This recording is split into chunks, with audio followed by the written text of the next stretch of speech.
The speaker today, I'm excited about. I had the privilege of hearing him this last Thursday, and I guess I didn't scare him off to come back on a Saturday. I read this. Our group is a pretty knowledgeable, esteemed group, so I know you all are aware of Rudyard Kipling. This poem that I'm about to read you is part of the education process of Bill Casassa, who was in a tank destroyer. How special it is that we also have an Iwo Jima tank Marine in the audience, Murph, to hear another hero story. And I brought today, I'm going to segue for just a second because I wanted to present this to him. This is a flag with the Pledge of Allegiance. And one of the things that really I treasure is when I see Murph and the Pledge of Allegiance pops up, Murph stands at attention and salutes the flag that he was part of saving. So I'm going to give this to you. David Schwartzbaugh rescued him from being lost. So, yeah. How are you doing, buddy? You want to come over here closer so you can see the movie? Yeah. Yeah, I would too. I can't believe David Schwartzbaugh put you back there.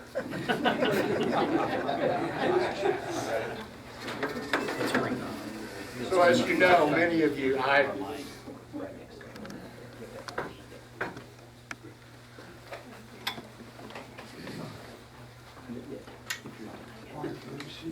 yeah, Boswell will probably throw something at you, so keep your eye to your left.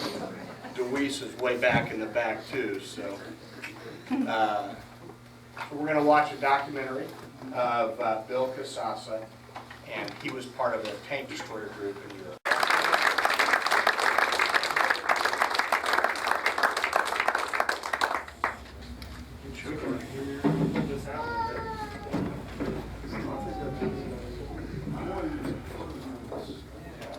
Pretty impressive.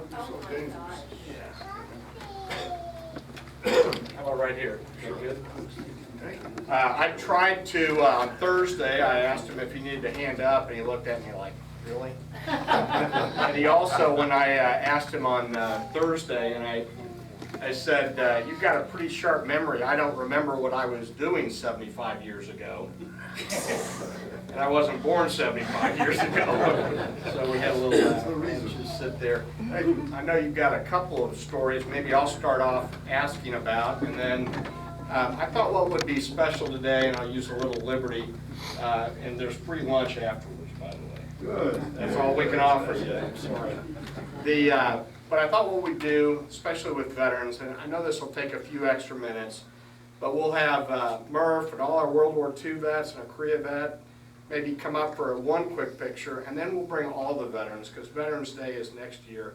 And I know that's going to be clunky for next year. That's not good. Yeah, well, it's next year too. Thanks for saying.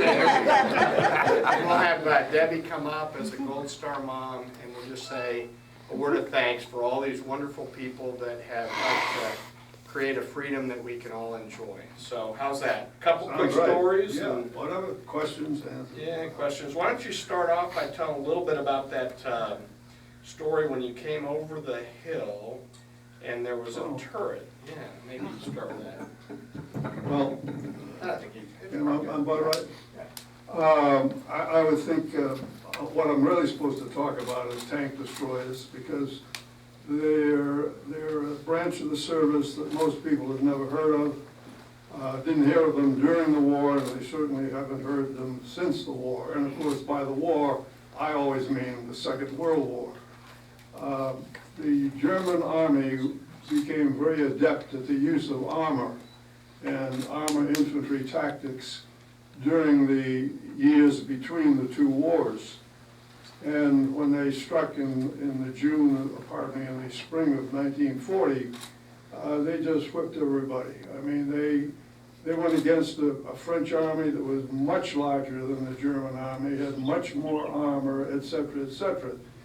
Had a fine army with a group of jackasses in charge of it. And so therefore, the skilled German soldiers were able to whip them very quickly. Mainly, they left terror, I believe, in the hearts of commanding generals everywhere, when they considered the problem of dealing with German armor, excuse me. And so that's how tank destroyers are evolved, and they were evolving all during the war. There was nothing absolutely fixed about it. Tank destroyers served in actually 4 different vehicles. The first vehicle was a makeshift arrangement where they took a half-track and mounted a French 75 cannon on it, and it was that crude and that simple. And that's what we went up against German armor with. I was not, when I say we, I don't mean myself, I came along a lot later. After that, the next vehicle that was designed actually as a tank destroyer was an open turret vehicle called the M10, and you saw a lot of those in the film. They're quite different from the vehicle I served on, which was an M18 Hellcat. And then finally, at the end of the war, a vehicle came along called it was the M36 is the model number. So there were also towed units right out of the Civil War where they, instead of horses dragging up the artillery in a rush, they had a half-track vehicle, bullet or something on that order, some type of prime mover. So all of this evolved, so anything I say is subject to some contradiction because it had changed by that time or it hadn't happened by that time. I'm going to keep this as much to the tank destroyers and as little about me as possible. But the fact of the matter is the M18 tank destroyer looked very much like a German tank. If you've looked at these models, the Mark IV, or any one of them for that matter, but particularly the Mark IV, which is right second one in. Yeah, your hand is almost on it. That is typical of the silhouette, and it's very similar to the silhouette of the M18. It's not as high as other vehicles, and so if it weren't for the fact that the turret is enclosed, the M18 has an open turret. And so that open turret is good for the gunner and the gun commander acquiring his target as opposed to looking through a periscope of some sort. So anyway, the problem was that the Army, the United States Army as a group, did not know what an M18 was, and almost always thought it was a German tank. They didn't even know there were tank destroyers in many cases. So the incident that he refers to happened, I think, a day before Christmas during the Ardennes campaign, which is called the Battle of the Bulge, and I'll call it the Battle of the Bulge since that's what most people think of it as. We were retreating. We were supposed to. We had done what we were supposed to do, obtain the information we were supposed to obtain, and withdraw and pull back to be assigned to our next assignment. And what happened was we had been sent on a counter reconnaissance screen to find the lead vehicles and lead units of the German attack on the southern part of the bulge. So we engaged them long enough to stop them cold and to find out what we needed to find out, and we withdrew. It was just about dark. A couple of truckloads of infantry headed back down the road, and the commanding officer came along in the Jeep, and we were behind the infantry at this point. So he came along and he said, "Okay, get going, we're going back to Dinant, this road takes you." Well, hell, we didn't know where Dinant was or what Dinant was, you know. It might as well have been on the moon. We simply didn't know, but we were. But that's the road to go down, so that's the road you go down. Well, we got started and we got along 50, 60 yards, I guess, and stopped. And at that time, I was assistant driver. I looked over at Shu, he's the driver, Shu. And he was just looking at the thing, and then I said, what? And there was a warning light on the dashboard, and it was flashing red. And about that time, Murphy was gun commander. He said, what is it, Shu? And Shu just kept pointing. And he said, what is it? Well, he says, overheat won't drive, or whatever he said, I don't recall exactly. And so Murph thought for a minute, well, do what the captain said, which was this, when he left, the last thing he told us was to set up in the best position you can find and last as long as you can, because the Germans were coming, you understand. We stopped them briefly.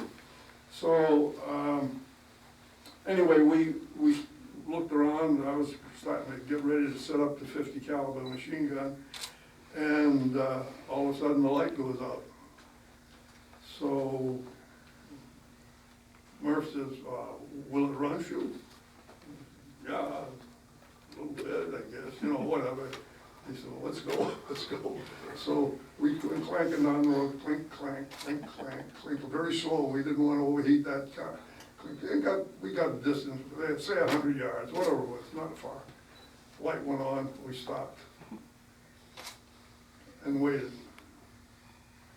And waited, and all heads are turning around like that where we come from. And that's what happened all night. I won't tell you what happened on the way back to Denat. We had some other things happen, but basically that's what happened. We clink, clank, clank, crept back to Denat.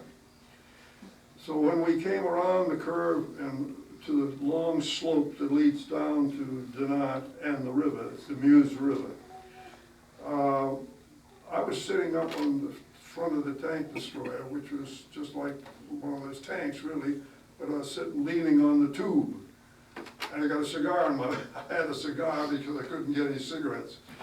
And so I was smoking this Dutch cigar and feeling pretty good. The sun was up, we were alive, and we're clanking down the hill very slowly. And as we did so, I noticed way down right at the edge of town, there were two tanks, British tanks, and they were set one on one side of the road and one on the other. And I noticed they were buttoned up. Well, that means they're ready for business. Everything closed up. They're looking out for slots, so they don't have their heads sticking out. So I noticed that, and I think, you know, it's funny about guns. Whenever they're pointing in your direction, they seem to be pointing right at you. Well, they were, as it turns out, because when we get down there, one of the tanks, the one on the left hand side, popped open, and out comes this British sergeant. Looked like he was dressed for parade. I mean, he was a fit and polished. Here we are, well, anyway. You can't imagine what we look like. So, anyway, he said something to the effect, you're lucky. And Murph asked him why, and he said, well, he said, when your commanding officer came through here last night, he told me to blow anything off the road that came down this road. So, I guess, I don't know how white I turned, but I know Murphy and one other guy there turned, oh, whoa, you know. So this was an example of sheer good luck. We have been fired upon and strafed and bombed by American units from the beginning, because we looked like a German tank. You can't blame anybody, they hadn't been taught much about it. But that British tanker, he was a master sergeant or the equivalent of it, and he knew, he said, but I knew that you were M18 Hellcats. So that's a little bit about the Hellcat itself, and I want to stay off my personal experience. So, I got one more question for you. All right. And then we'll let the audience ask 2 questions, and we'll do a few pictures, and our wing leader has a presentation to you. So Thursday night, you gave me some valuable information that I did not know about tanks, but you described how much armament the tank had, the tank destroyer, and the infantryman. Yeah, well, of course, since the M18, that's what I dealt with primarily, so the M18 had just 5/8 of an inch of armor and a 76 millimeter cannon, and we had a 50 caliber machine gun and a ring mount in the open turret. And we were designed to run fast and quick and dodge and all that sort of thing, but you had to have a place like the North African desert to maneuver on to make that work for you. France is very muddy, so is Belgium and Holland and Germany. So in fixed positions, we were at a distinct disadvantage because the armor plate was so thin and we couldn't utilize the vehicle the way it was designed to be used. We could to a degree, but not anything like what it's capable of. And so naturally, it was a point of an issue with us, that 5/8 of an inch doesn't stop anything except ball ammunition. And most shrapnel, although I have seen shrapnel go through it. But, of course, it was a sore tooth for us. But I gotta tell you, we were in close support of the infantry all the time, close in support. We didn't fight really as tank destroyers, but occasionally. Our doctrine was ignored. We were taken and broken up, spread across a division of infantry with a battalion of tank destroyers spread out through a division of infantry. And there's a lot of more I could tell you about that. But basically, we were put at a great disadvantage, and one of the disadvantages was the fact that the armor plate was only 5/8 of an inch. But you always got to remember the infantry.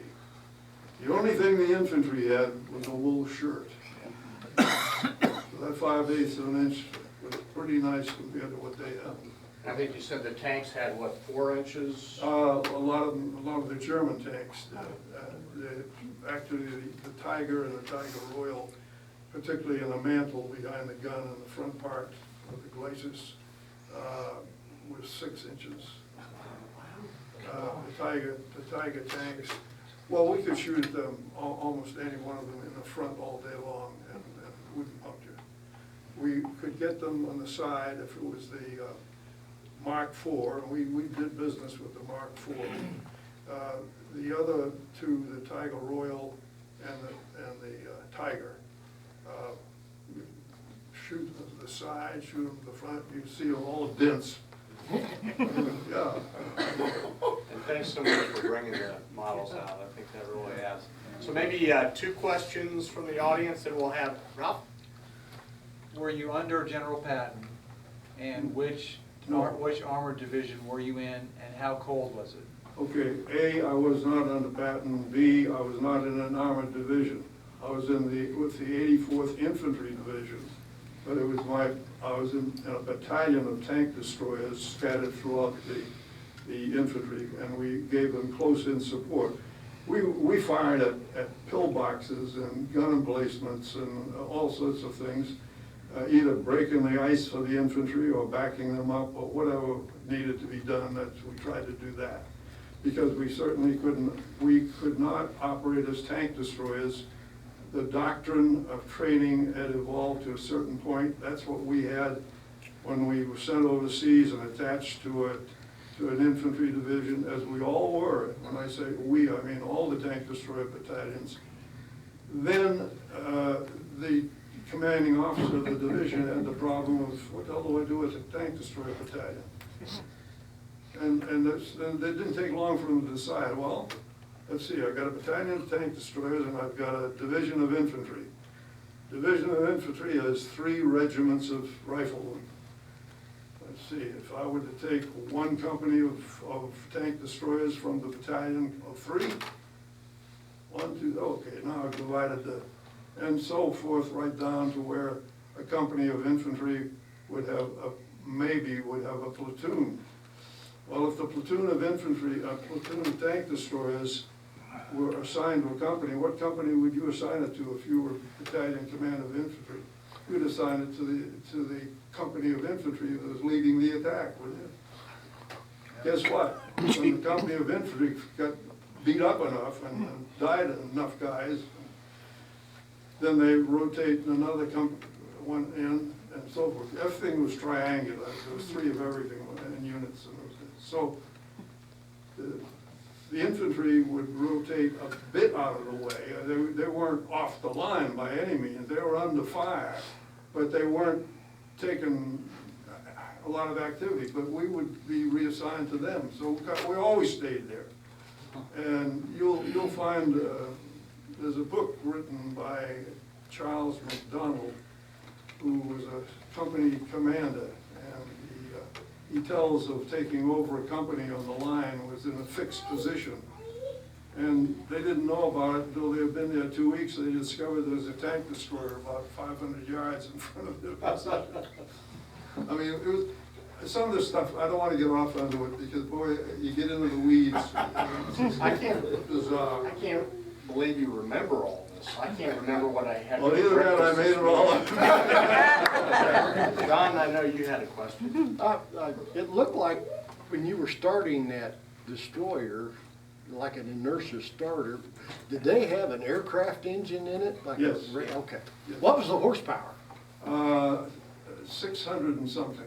It was a light homing engine, and it was a damn good engine, but the problem was it made a hell of a racket. And it blew off, when you started up, blew off smoke. It gave you position away, so when you were out there winding its tail, you wanted to get back in quick so they could just blowing smoke and roaring. Didn't take a very smart German soldier. Which brings me to a good story about grandchildren, okay? My oldest grandchild was just a tyke at the time, and he was overheard by the neighbor talking to another little boy, and apparently he had been telling him that his grandfather had fought in the war, or whatever he said to him. Anyway, the kid said something to the effect was, well, if he fought in the war, why wasn't he killed?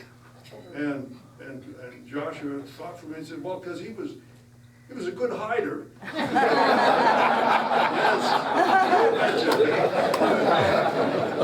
My belly, I've never been a good hider. I was always peeking out from both sides of the tree. Well, our wing leader wants to make a presentation to you, and then I'd like to ask our World War II veterans to come up with Debbie, and then we'll take a picture.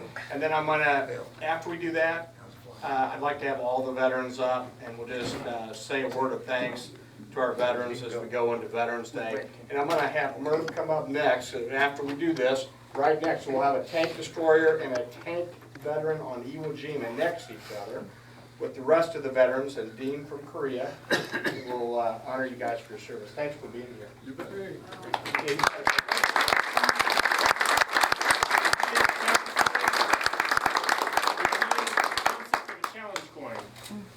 Oh, okay. Well, special friends of the wing, our commemorative Air Force wing here, we have these made up just for special guests and special friends and people that have helped us out. And if you're ever in a bar someplace and you see one of us, you flash your challenge coin, and if they don't have theirs, they're buying the drinks. So, All right. Kansas City Library, Tuesday. Anyway. My wife is a very saving person. She Oh, good. appreciates that. Great. Well, thank you very much. I'd like to give that to you. Thank you.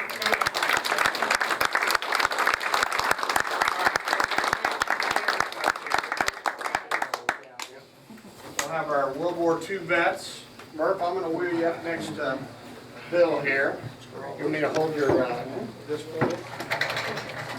You're going to quit answering the call when I call you. I'm going to wheel you forward. Do I need to do anything?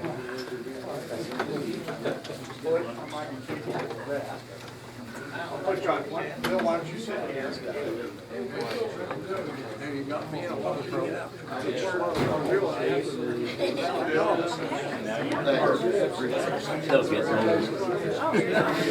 But it beats the alternative. I won't complain.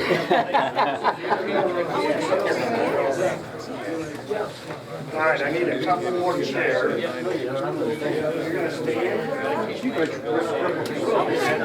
We heard you were here.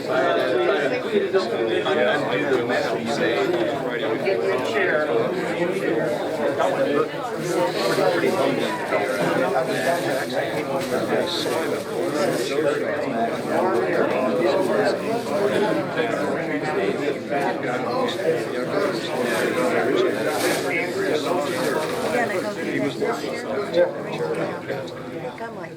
Bill, you can stand right behind this one.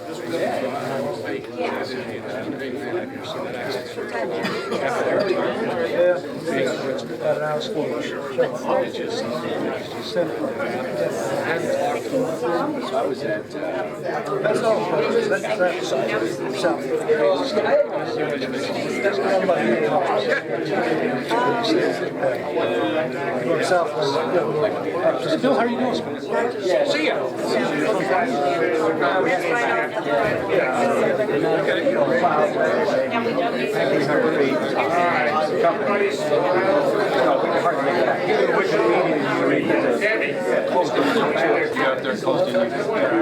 And I haven't been on ILS for wasn't what you planned. Getting a great shot of the side of his head. The camera's on. He's getting a great shot of the side of his head. In live stuff, it happens all the time. Here we go. All right, now let's, you guys stay right there. And then if you're a veteran, all the veterans come up so we can say thank you all. Come on in. All you guys, yeah, I'm making you get up. If we can get these World War II guys, we can get up.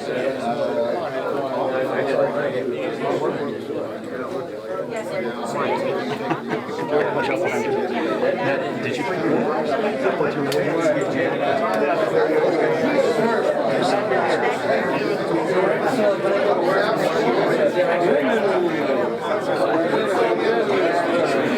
Yeah, about 10:30, she's probably keeping crying.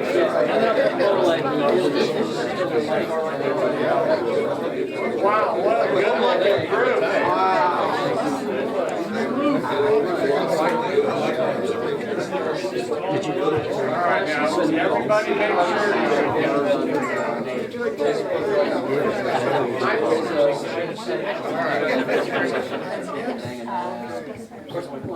All right, if you can't see this guy right here, if you can't see his camera, then you're not in the picture.